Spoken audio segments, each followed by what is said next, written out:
वास्तव में वह पल तो ऐसा लग रहा था कि आज हजारों वर्ष की जो गुलामी, जो यह राष्ट्र अपने गौरव को हम खो गए थे। यद्यपि देश की आज़ादी के लिए वह राष्ट्र राष्ट्र नहीं है जिस राष्ट्र में राम नहीं है, और जो राम से अलग होकर के राष्ट्र की कल्पना नहीं हो सकती। नहीं तद राष्ट्रम राष्ट्र भविता यत्र राम की प्रतिष्ठा देख करके भगवान सूर्य भी इतने हर्षित हो गए कि मानो ऐसे एकदम लगता है कि बादल छट करके सूर्योदय हो गया। तो नहीं कहता हूँ कि जो है विरोध नहीं करना चाहिए, नहीं हुआ। हम धर्माचार्य कहलाते हैं, हम शंकराचार्य चारों पीठ के जो मालिक हैं, तो हमको प्रधानता नहीं दी गई, इसलिए वो बातें टिकट टिप्पणी होती है। किसी विशेष संप्रदाय का नाम लेकर इस मंदिर को संबोधित किया गया था, इस पर क्या? संप्रदाय का वह मंदिर है यह कह देना तो भगवान राम की तौहीनता। मैं निगम पांडे और आप देख रहे हैं एनबीएम हिंदी। अभी हम पतालपुरी मठ में हैं और हमारे साथ हैं काशी के परम विद्वान संत श्री श्रवण दास जी महाराज, और इनसे हम जानेंगे कि महाराज श्री आप अयोध्या में गए थे, वहाँ पर प्राण प्रतिष्ठा देखकर आपको कैसा अनुभव रहा? अभी अभी आपने जो प्रश्न किया है बड़ा ही समयोचित प्रश्न किया है। वास्तव में वह पल तो ऐसा लग रहा था कि आज हजारों वर्ष की जो गुलामी, जो यह दंश झेल रहे थे हम लोग, उस दिन ऐसा वह पल लग रहा था कि भगवान राम लला की प्रतिष्ठा नहीं बल्कि हमारी हिंदू सनातन परंपरा की प्रतिष्ठा है, और उस प्रतिष्ठा से अभिभूत हो रहे थे। और ऐसा मालूम पड़ रहा था कि जो राष्ट्र अपने गौरव को हम खो गए थे। यद्यपि देश की आज़ादी के लिए जाना जाता है 1947, लेकिन असली आज़ादी की जो स्वरूप है वह आज़ादी जो हम पूरे राष्ट्र को हम राम के बिना कल्पना नहीं कर सकते थे, उस राम को उस राम जी के मंदिर में प्रतिष्ठित इसलिए किया कि हम सभी लोग यह समझते हैं कि वह राष्ट्र राष्ट्र नहीं है जिस राष्ट्र में राम नहीं है, और जो राम से अलग होकर के राष्ट्र की कल्पना नहीं हो सकती। नहीं तद राष्ट्रम राष्ट्र भविता यत्र रामो निवस्यति, ऐसा महर्षि वाल्मीकि कहते हैं। तो उस राष्ट्र की कल्पना आज उस दिन ऐसा लग रहा था कि वो साकार हो रहा था, और हम सब लोगों को वो लग रहा था कि वो दिन, यह आज का जो क्षण है वो वास्तव में, यद्यपि ये बड़ा विचित्र परिस्थिति थी कि हम सब लोग ठंडी के कोहरे में सिकुड़न में वो जी रहे हैं, लेकिन अपने वंश की प्रतिष्ठा देख करके भगवान सूर्य भी इतने हर्षित हो गए कि मानो ऐसे एकदम लगता है कि बादल छट करके सूर्योदय हो गया। उस समय ऐसा लग रहा था। श्री जब हम 500 वर्षों के बाद 500 वर्ष ये संघर्ष चला है हमारा, उसके बाद जब श्री राम लला की प्राण प्रतिष्ठा का जब मुहूर्त आया, तो उसके बाद भी हमारे सामने कई ऐसी सारी विसंगतियां आई हैं। तो प्राण प्रतिष्ठा होने के बाद क्या ये विसंगतियां हमेशा के लिए समाप्त हो जाएंगी या कुछ रहेंगी, क्या लगता है? देखिए, मैं ये तो नहीं कहता हूँ कि जो है विरोध नहीं करना चाहिए। विरोध उनको यदि लगता है कि उसमें कुछ नूच है तो करें, उसकी कोई बात नहीं है।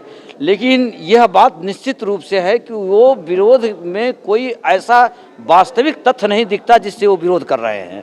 वो केवल, अब हमको तो ऐसा लगता है कि किसी को अपनी प्रतिष्ठा समझ में आ रही कि हमारे द्वारा उद्घाटन क्यों नहीं हुआ।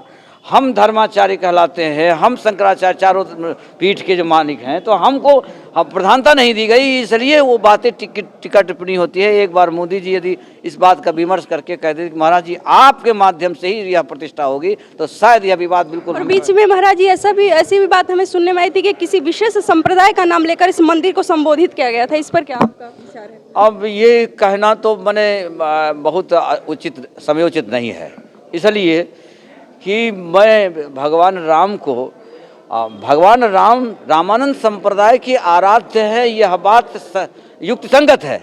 लेकिन केवल रामानंद संप्रदाय का वह मंदिर है यह कह देना तो भगवान राम की तौहीनता है। तो अब राम मंदिर में प्राण प्रतिष्ठा हो चुकी है, तो इस राम मंदिर में क्या जितने भी भारत के संत हैं, साधु हैं, और रामानंदाचार्य संप्रदाय से जो पूजा पद्धति है, तो प्रतिष्ठा के बाद क्या सभी संप्रदाय के लिए, सभी धर्म के लिए दरवाजा खुला रहेगा? आशा तो ऐसे ही करता हूँ कि विश्व हिंदू परिषद जब समस्त हिंदू समाज के लिए किया गया है, तो निश्चित रूप से हमारी सनातनी परंपरा और रामानंद संप्रदाय के जब उन्होंने हमारे संत समाज के लोग भी कह रहे हैं कि वो रामानंदी परंपरा के अनुरूप ही जो ऋग्वेदी पद्धति है उन पद्धतियों से ही वहाँ पर पूजा पाठ अर्चना होगी और ऐसे ही मंगल कामना करते हैं और ऐसा ही सोचा जा रहा है। और भविष्य में तो विकार कहीं तरह आ सकते हैं, ये अलग बात है, लेकिन ऐसा अभी ऐसा नहीं लगता है। तो ये है कि पूजा पद्धति केवल रामानंदाचार्य संप्रदाय की होगी, बाकी सभी धर्मों के लिए, सभी संप्रदायों के लिए श्री राम का दरबार। वैसे भी रामानंद संप्रदाय जो है इतना उदार है कि हमारा माने सर्वे प्रपत्तिर अधिकारिणो मता, सभी प्रपत्ति के अधिकारी हैं और भगवान सबको ही, गोस्वामी जी ने एक शब्दों में सबको ये कह दिया का पाई ने की गति पतित पावन राम भज सुनि सठ मना। कौन ऐसा व्यक्ति है जो भगवान के भजन करने पर उनकी जो है गति सदगति नहीं हुआ है। अरे मनुष्य की तो बात क्या है, पशु पक्षी और ऋषि मुनि से लेकर के पशु पक्षियों का भी कल्याण हुआ है, तो मनुष्य की क्या गिनती है। मनुष्य जाति की नहीं, संपूर्ण मानव, संपूर्ण जो है जीवात्मा का आकर 4,84,00,000 जो नहीं भरमत अविनाशी, उन सब का भी गति हो सकता, बिना राम के हो नहीं सकता। और राम कभी इतने छोटे नहीं हैं कि केवल एक व्यक्ति, एक परम व्यक्ति विशेष के लिए हो, ऐसा नहीं है। वो तो सब के लिए है और सब में भगवान रहते हैं, सब में सब तरह से रहते हैं। प्राण प्राण के, जीव जीव के, सुख के सुख राम, तुम तजितात सोत जिन्हीं विधाता बाम।